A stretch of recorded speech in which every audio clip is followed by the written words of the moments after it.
台風19号の被災者支援のため予備自衛官を招集します。今回の災害派遣、長期化するというふうに考えて、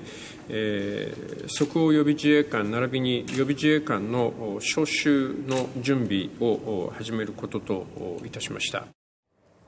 防衛省はなるべく早い段階で最大で1000人程度の予備自衛官らを招集する方針です。防衛省の幹部会議で河野防衛大臣は自衛隊による救助活動に力を注ぐ姿勢を強調しました。